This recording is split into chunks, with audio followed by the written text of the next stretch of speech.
All right. Can you hear me? I guess so. I hope so. Yeah. Okay. So first of all, I want to thank the organizers and the different committees responsible for bringing Beyond IID to its 10th edition already, and of course for giving us the opportunity to present this work here.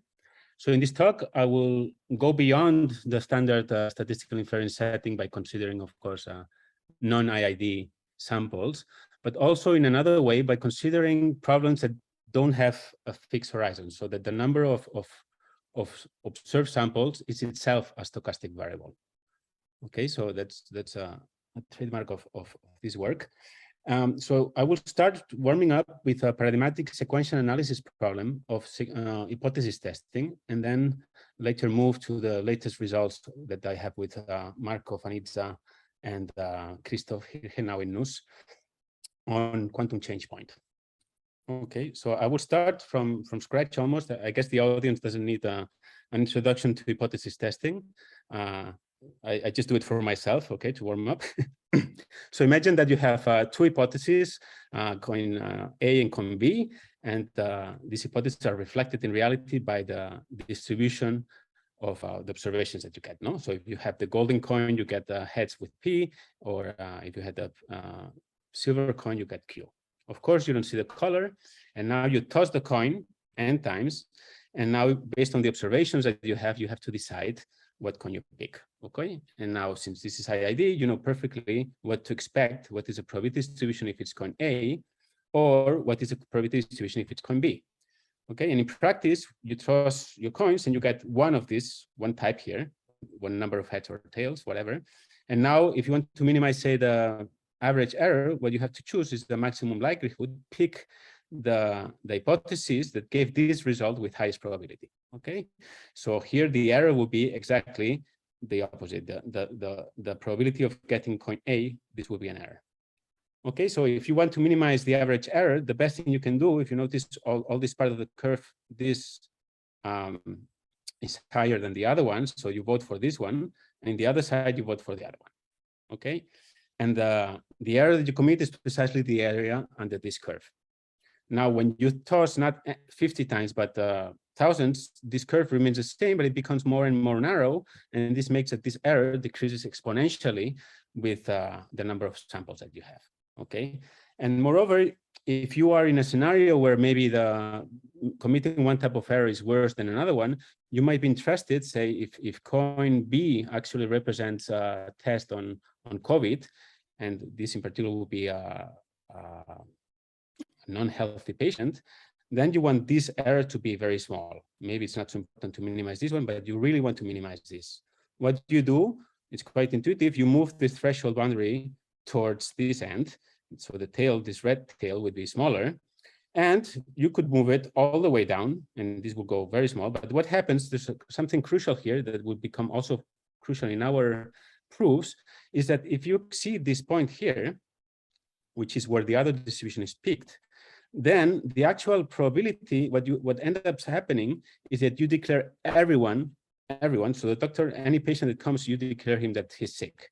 Okay, so if you want to really minimize the error of this type, then, and you pass the threshold, which this is the relative entropy rate, then you're doomed to basically, this becomes so peaked that everything will be essentially a false, a positive guy. Okay, so this is represented in these typical rate functions here. So this is the exponential rates when you take the errors and you take the log and 1/n, so you're getting the exponent coefficient. And you see here that if you, let's see if this goes away here. If you for a given alpha rate, there's a maximum rate on beta. Oh, there's this trade-off here. This curve is the Hoeffding bound, and here we see this limit that if you want to do beta as high as possible, so the rate as the error very, very small, you cannot go beyond the Stein coefficient here. If you go beyond, then actually what happens is that this alpha error goes to 1. It's not that it becomes finite or something, it just goes to 1. You always fail. Okay, so this is the content of the Converse-Stein lemma. Okay, so in the quantum scenario, you can do the same. And actually the results are like, okay, guess what? You replace the p's by rows. and the Q's by sigmas, and you have the Stein lemma and the Chernoff bound and the Hefting bound, everything. All these results, it took a lot of people and a lot of time to solve them in the end to arrive to this kind of predictable or, well, surprising analogy of the quantum classical case. Okay, so now let's move to sequential. And for that, I invite you to think of what are these bounds telling us? It tells us what is the error that you get for a given number of copies. No, you have 10,000 copies. What is the error that you expect? So if you are actually in a crucial experiment and you want to say your whatever hypothesis with a prescribed error of say 10 to the minus 14, then you go here and say, how many copies do I need? And you see that it's case like this. So if you fix the error, then the number of copies is this one. Okay, and once you're in this scenario, you say, okay, if the error is what I want to fix, is it actually possible to reduce this n?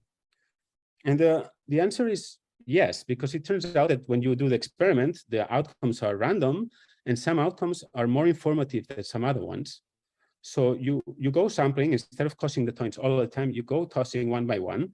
And whenever you're satisfied, whenever you can already commit to an answer with a certified error, you stop. There's no need to continue. Okay, by doing so, you can actually save resources even on average, as we will see. Okay, so this is the idea of sequential hypothesis testing. Okay, so we did the quantum analog of this. And here the rules is very clear. So there's almost no optimization.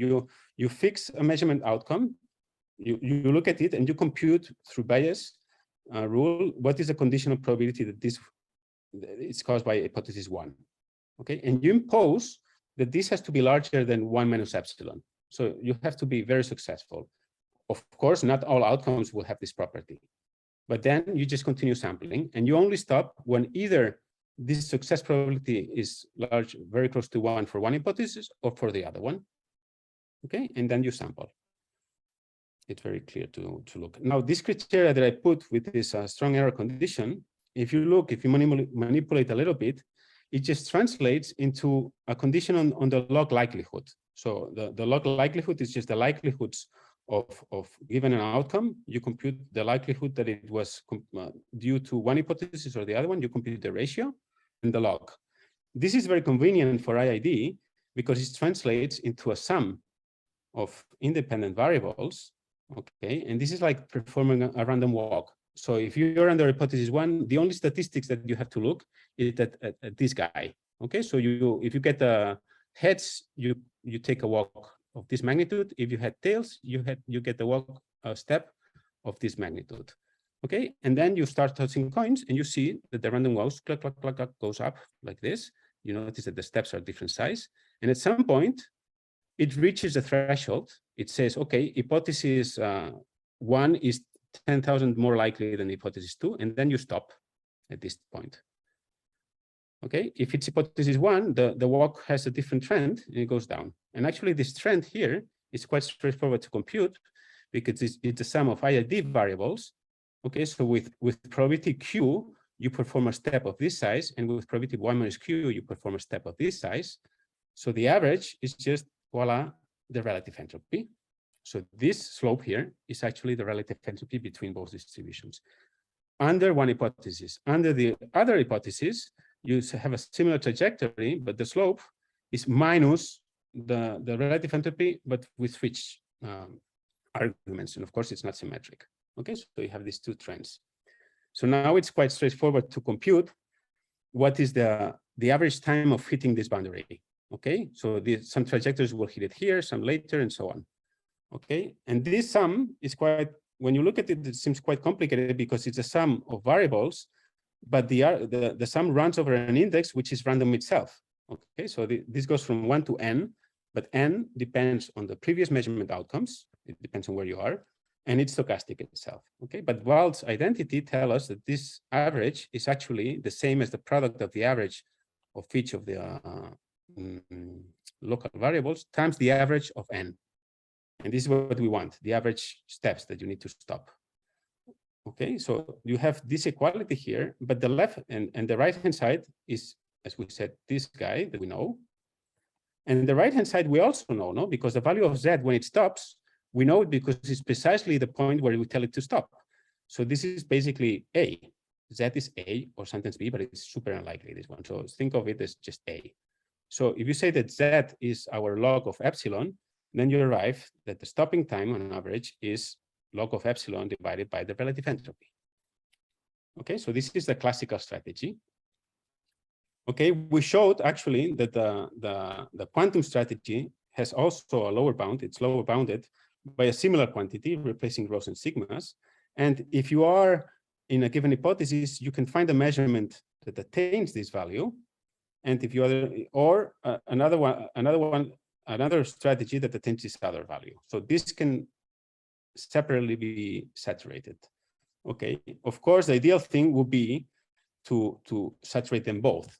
Okay, you don't know which hypothesis you have a priori, and this was done. So the tenability proof was done by the group of Michael Thomas Mitchell and Lee and Vincent Tan, and they showed actually that modifying the strategy, you can keep track of the likelihood as measured by one strategy, say one which is optimal for one hypothesis, and keep it along. But suddenly, if you see that you cross 0, this means that the other hypothesis becomes more likely. And then upon this moment, you decide and change the measurement strategy and then continue until you reach the threshold. So it's an adaptive strategy that adapts to what you think is the most likely strategy. And this way they show that both bounds that we showed can be attained at the same time.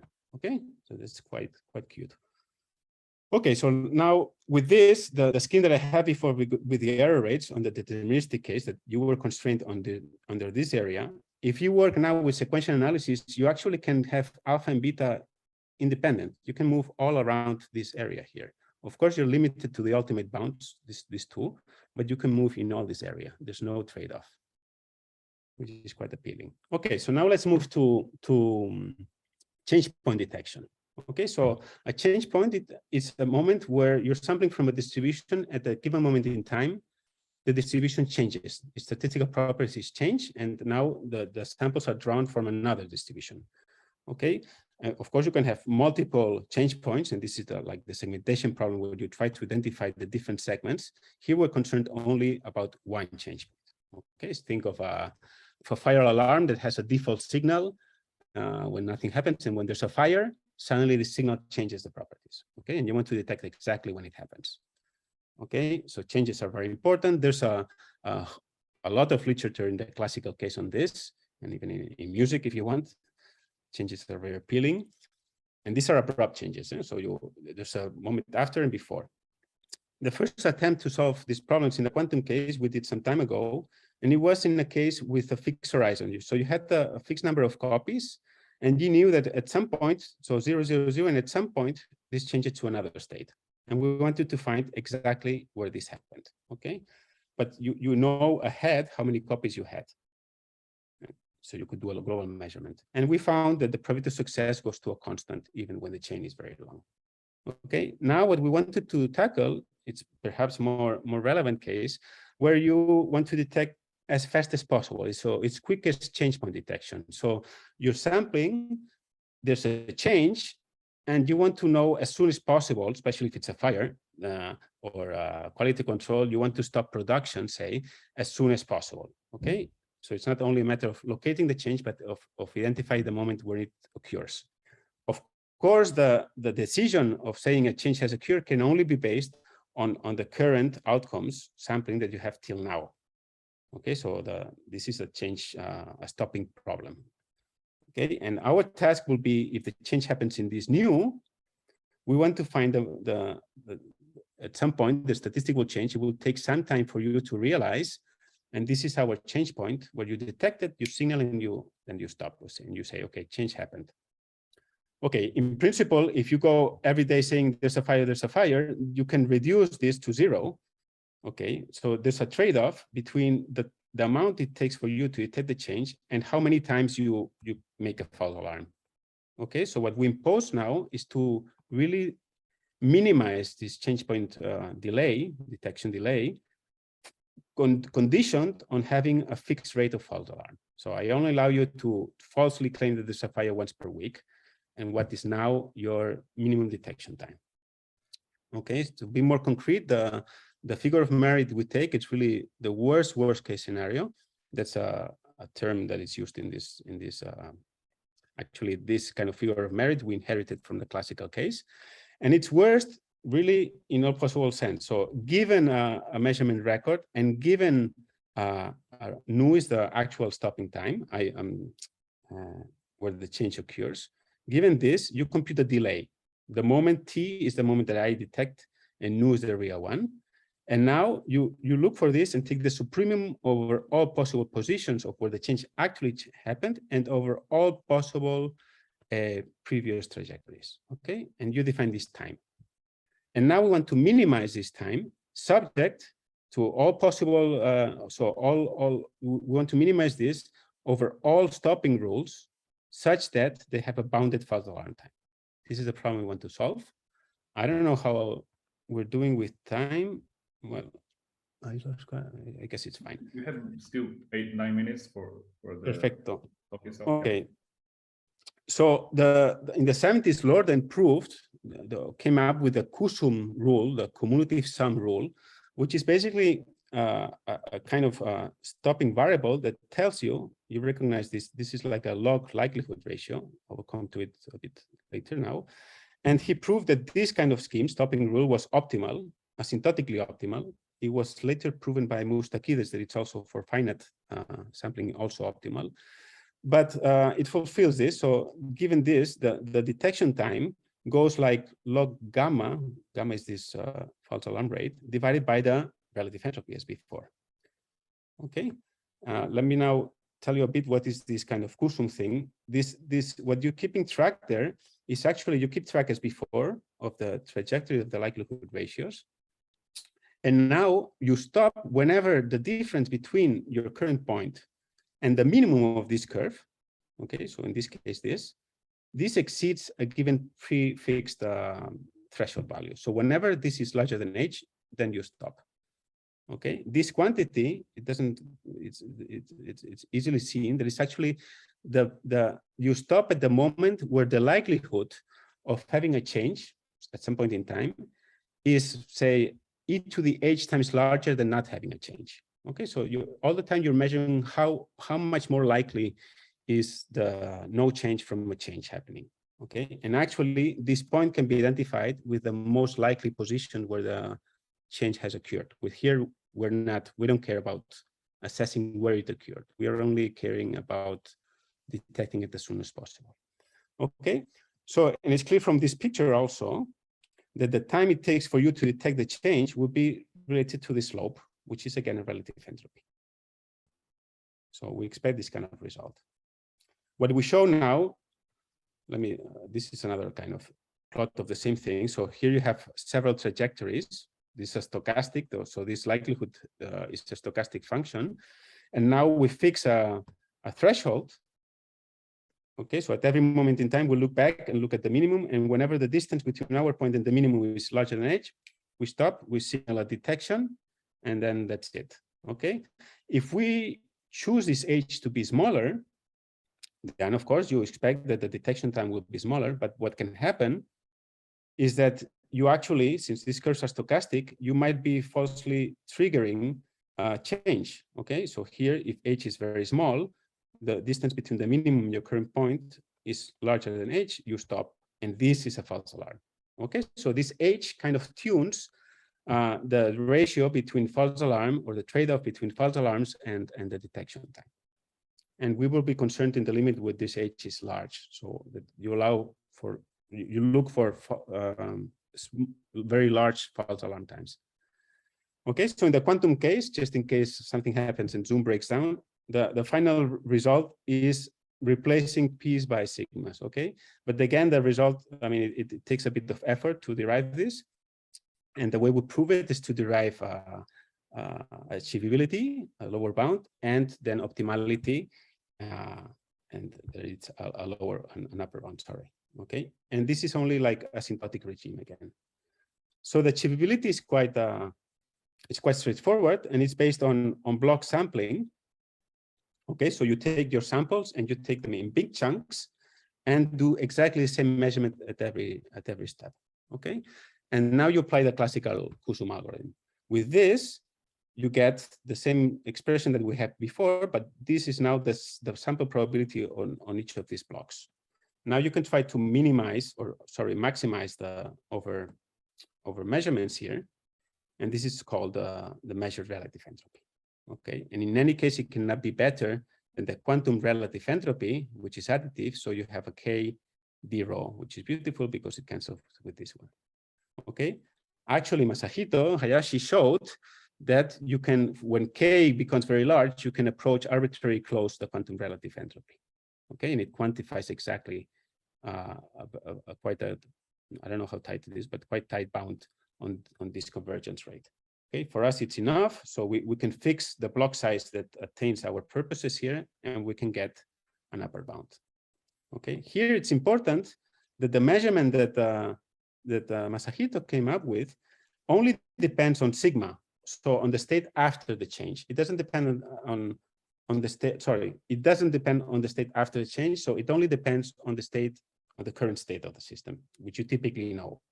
Okay, but this allows you to extend our results to scenarios where you know rho, and at some point it changes to you don't know exactly what, to some state on a given set, and we can extend our results thanks to this particular strategy that Masahito proposed. Okay, for the optimality, I think I will glance very fast through it. But I just want to grasp that it's quite complicated to, if you want to do a brute force optimization, say, it's hopeless, because the most general thing you can do is you measure the first copy, see what information you get. Maybe you do a weak measurement so that there's information left somewhere there. So you put it together with a new copy that you have and make a collective measurement on the two, and so on. Okay, so you have a hierarchy of a sequence of measurements every time on an increasing Hilbert space, and of course the measurements at every step can depend on the previous measurement outcome. So this scales terribly, both in the dimension of the Hilbert space and on the number of possible instruments that you can have. No. Okay, so here we managed to get bounds. You can basically. So here, this is complicated because even though this is IID states that you have here, the measurements can correlate them. Okay, so you cannot just blindly apply the results of classical IID.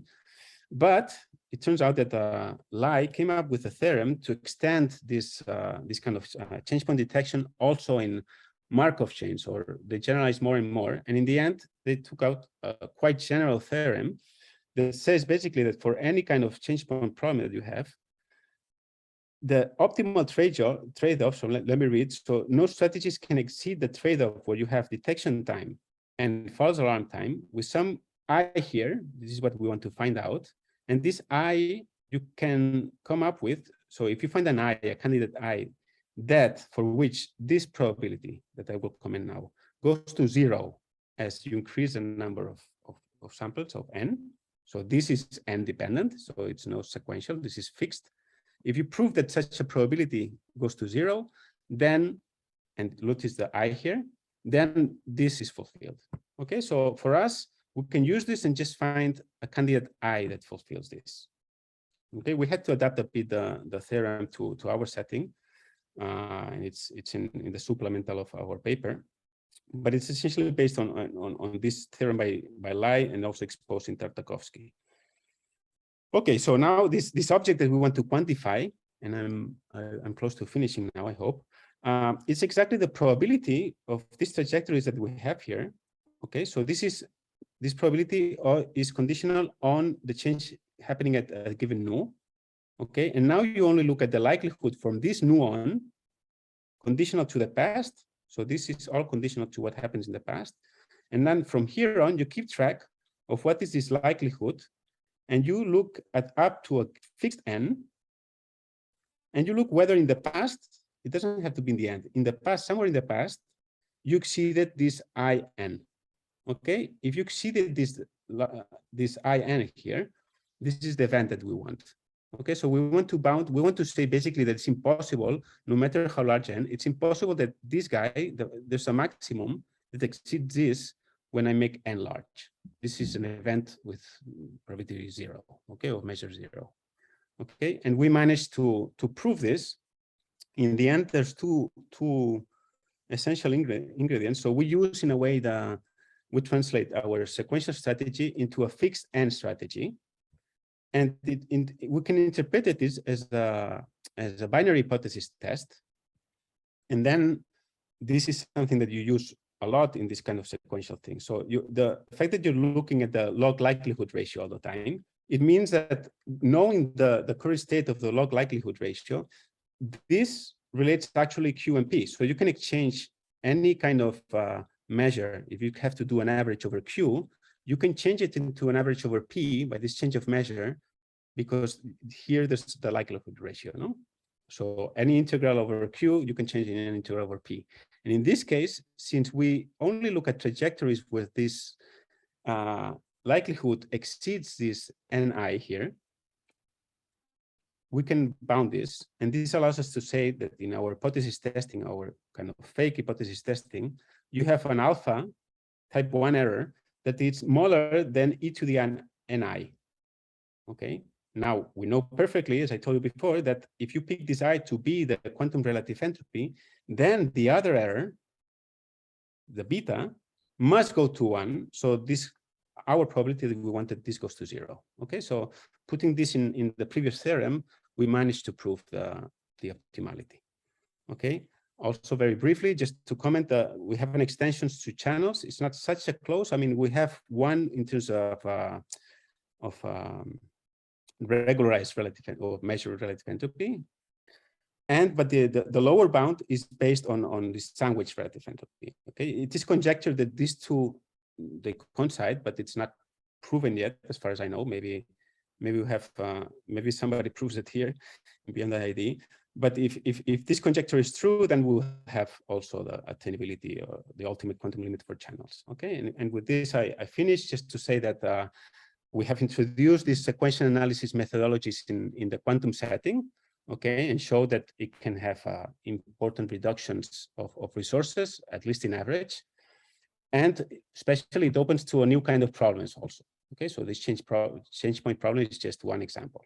Okay, for the particular case of hypothesis testing and change point detection, we found like single closed expressions for the asymptotic rates. And of course, this extension to continuous variables, or to something that we're also looking is extension to, instead of having many copies of like a source, you're observing all the time a single quantum system, and you want to detect a change in the model that governs the system. Okay. Okay, with this I finish, and thank you for being up. Thank you very much. Maybe we have time for one quick question.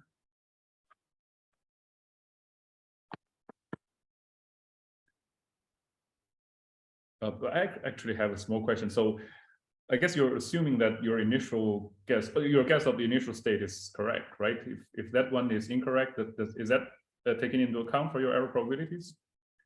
Yes. So all the time we're assuming that both the initial state before the change and after the change are perfectly known. As I said, you can relax. It's easy. I mean, it's quite straightforward to relax when after the change, it's not known. It has to be kind of within a finite set. But if the initial state is not known either, you have maybe Bayesian formulations or something, but it's very hard to come up with closed. Okay. I think Masahito has a question. Maybe let's try to not take too long. Masahito? I have a question. So could you explain, so in your setting, so initial state and second state is known. You write down rho and sigma. So in this setting, you know what is the initial state and what is the state after the change. Correct. You assume this setting. Somehow, Yes. and also in your previous paper, 2070 and 80, and that time also you assume that assumption. Yes. I see. By the way, now for finite copies, so with finite horizon, now we're extending this to unknown cases. So for pure states unknown, we have extended this. Of course, it means unknown in a very restricted sense. So it means that they are pure and you just don't know the orientations. It's not very practical, but you have to come up with a Bayesian formulation or something to quantify exactly what you mean by not knowing, or go into a kind of sample complexity kind of results like Mateo was doing now. No? I wouldn't know how to tackle a general case. I see. In the pure state case, you can discuss general unknown. Because I also discussed the initial paper, maybe 2011. At that time, I consider hypothesis testing. At that time, I assumed that I did not assume that state known. So we don't for us. So pure state is unknown, but the pure is a very strong assumption. So yes. Okay, I understand. Already. Okay. Okay, thank you. I'll be in Slack if there's any questions or whatever. Yeah. Okay. Thank you very much again. So let's move to the last talk of this session by Milan.